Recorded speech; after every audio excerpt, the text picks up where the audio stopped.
C voter survey బయటకు వచ్చిందండి. YCP graph చూస్తే నిజంగానే షాక్ అనిపించేలా ఉంది. కానీ ఆ సర్వే చూసి షాక్ తినే ముందుగా, ఒక గ్రాఫ్ చూసి ఫుల్ జడ్జిమెంట్ లోకి వెళ్ళిపోబోయే ముందుగా ఈ 20 నెలల రాజకీయ పరిస్థితిని ఒక్కసారి బేరీజు వేసుకునేటటువంటి ఆలోచన చేద్దాం. ఏ విధంగా ఉంది ఏంటి? కూటమి ప్రభుత్వం ఏర్పడి దాదాపుగా 2 ఏళ్లు పూర్తి కావడానికి దగ్గరలో ఉంది. ఈ సమయంలో ప్రభుత్వం ఎలా పనిచేసింది, ప్రతిపక్షంగా వైసీపీ ఏం చేసింది, ఈ 2 ప్రశ్నలకే అసలు ప్రజాభిప్రాయం ఆధారపడి ఉంటుందండి. ముందుగా కూటమి ప్రభుత్వం గురించి మాట్లాడుకుంటే, అధికారంలోకి రాగానే పెన్షన్లు పెంచుతామని చెప్పారు. చెప్పినట్లుగానే ఏరియర్స్ తో కలిపి అమలు చేశారు. అంటే పాత బకాయిలతో కలిపి అమలు చేయటం జరిగింది. చాలా మందికి ఇది గ్రాండ్ స్టార్టప్ గా కనిపించింది. తర్వాత మహిళలకు ఉచిత బస్సు, గ్యాస్ సిలిండర్లు, అన్న క్యాంటీన్లు, ఇలా సంక్షేమ పథకాల మీద కూడా ఫోకస్ పెట్టారు. ఇక్కడ ఆసక్తికరమైనటువంటి విషయం ఏంటంటే, చంద్రబాబు నాయుడు గారి పాలన అంటే గతంలో డెవలప్మెంట్ ఫస్ట్, వెల్ఫేర్ తర్వాత అనేటటువంటి ఇమేజ్ ఉండేది.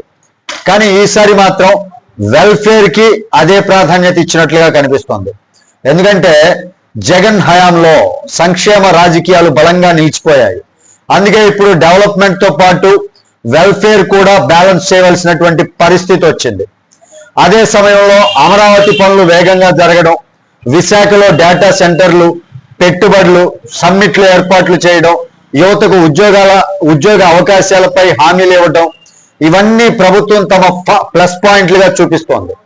అయితే అన్ని 100% పర్ఫెక్ట్ గా జరిగాయా అంటే కాదనే చెప్పుకోవచ్చండి. నిరుద్యోగ భృతి కావచ్చు, మహిళలకు నెలకు 1500 రూపాయల వంటి కొన్ని హామీలు ఇంకా పెండింగ్ లోనే ఉన్నాయి.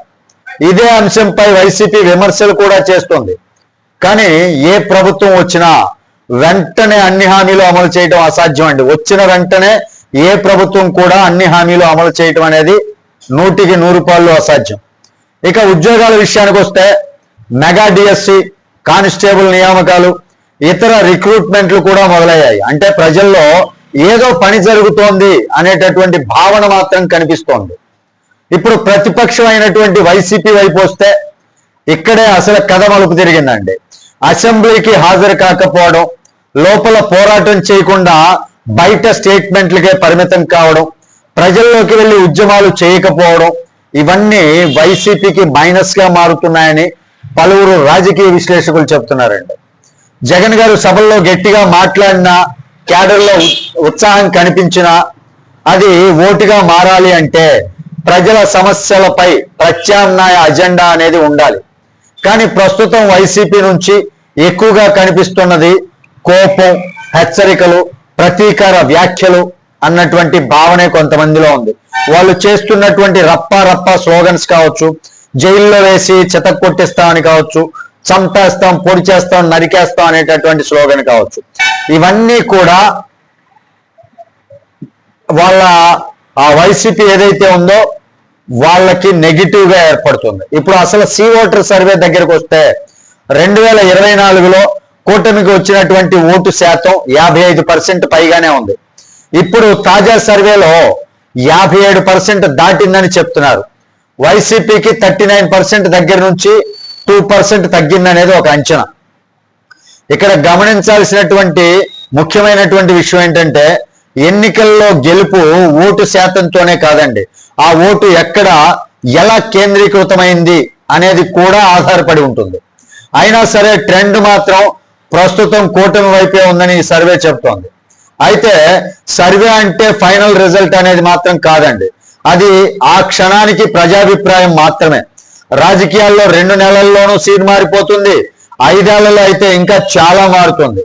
కానీ ఇప్పటి వరకు ఒక విషయం మాత్రం క్లియర్ గా కనిపిస్తోందండి, ప్రస్తుతం వ్యతిరేకత వస్తే ఆటోమేటిక్ గా వైసీపీకి లాభం వస్తుంది అనుకోవటం రిస్క్. ఎందుకంటే ప్రజలు ఇప్పుడు ప్రత్యామ్నాయం చూసి ఓటేస్తున్నారు, కేవలం వ్యతిరేకతతో కాదు. అందుకే వైసీపీకి ఇది వార్నింగ్ బెల్ లాంటి సర్వే, కూటమికి ఇది మోరల్ బూస్టర్ అని చెప్పుకోవచ్చు.